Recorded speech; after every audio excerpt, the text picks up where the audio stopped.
Hello, I'm Ger Kavanagh, and today our group is going to run you through behavioural learning theory.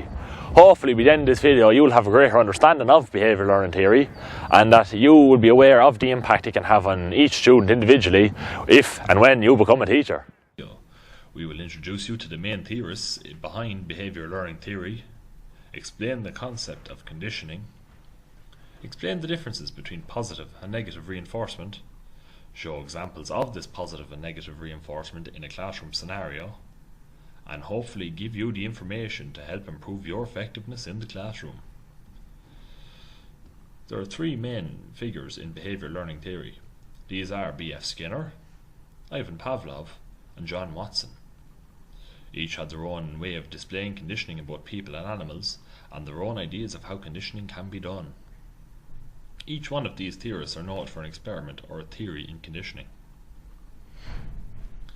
Classical conditioning is where a conditioned stimulus is paired with an unconditioned stimulus. In classical conditioning, it is believed that behaviour can be taught using a certain stimuli. Behaviours or actions can be linked to smells, sounds, and other unconditioned actions. Ivan Pavlov showed classical conditioning with the dog, teaching the dog to associate certain sounds with food. Watson displayed classical conditioning using Little Albert, a child, where he conditioned to show fear in the presence of a white rat. Little Albert is possibly the most famous experiment in conditioning carried out by Watson. Albert was a young child who was conditioned to have a fear of white rats. Albert displayed no fear in animals for the experiment, but afterwards he showed fear in animals, especially white rats. The experiment consisted of showing a number of animals to the child and letting him interact with them, but when the white rat was introduced, every time he touched it, a hammer hit a bell to make a noise, frightening the child. This helped to reinforce Watson's theory, as he stated: "Give me a dozen healthy infants, well formed and in my own specified world to bring them up in, and I guarantee to take anyone at random and train them to become any type of specialist I might select." Right, come on, get out your stuff, come on. There's a task to do, yes. Come on, Kieran. How big is that bag? Come on, it must be the very bottom. Come on, Kieran. Now, you're told to learn some of this already. Don't know. Right, grand. You do nothing. I'll tell you one thing, you do nothing. If there was work in the bed, you would sleep on the floor. Sorry, there, sir. Good man, Michael. Nice of you to join us. Where were you? I was down with the lads. Right, fair enough. That won't pass you, leave it, sir. Sit down. Right. Have you anything to do? Have you any books? Bag, maybe? Oh, I lost my bag. You lost your bag? Yeah. Where'd you lose it? Where's it go? Right, fair enough. I suppose you don't need it anyway, you won't be going far. Or which is stronger, steel or copper? Copper's stronger, isn't it? Really, Michael? Really? Copper? Yeah. Copper.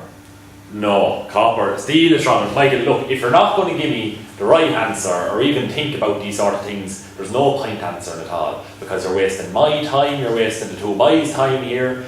You know, Sure, I just go so, sure, what am I supposed to do? Well, you can't go. Simple as, you just can't go. Alright, now boys, that's it. Good luck. Get out. I have another class coming in here in 5 minutes. Just pick up your bike and get out. I'm not bothering coming back here again if that's the way I'm going to be treated. That's not on. As we can see, this teacher is negatively impacting his students by his attitude and what he is saying to them. This teacher doesn't encourage his students or assist them in their work. When the teacher acts like this, he is discouraging them from attending his classes.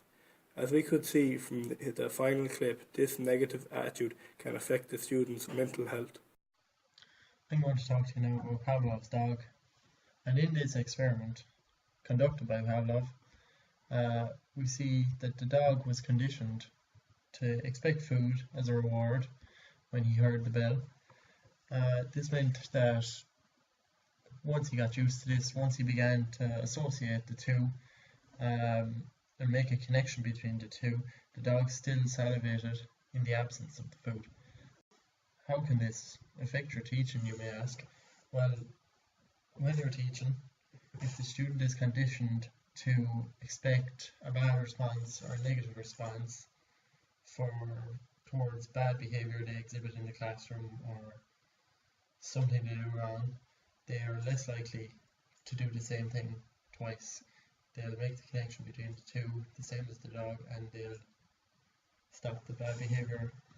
As well as positive reinforcement then for good behaviour. If the student does something good, something that they can be proud of, then once you compliment it, say good job, well done, the student can get a sense of pride out of this and associates what they've done with a reward. Students would be, well done, you've done very well, you've made a great effort, you've come up with great ideas, you're very creative, don't worry about it. If they get something wrong, don't be negative, try and stay positive, not to worry about it, that they'll get it right the next time. You can also reward them with positive rewards that are actual physical rewards, like that if they've been exceptionally well behaved in class, you could have class outside, or if the weather is good, or that they have no homework because they've already made a great effort and done a lot of work.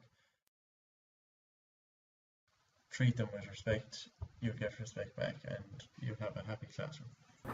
So to summarise, we have highlighted the differences between positive and negative reinforcement. We have introduced you to some of the main theories behind behavioural learning theory. We've provided you with a brief overview of conditioning and the effect it can have on your students. And we hope you can use some of the information we've provided about behavioural learning theory to help aid you in your teaching career.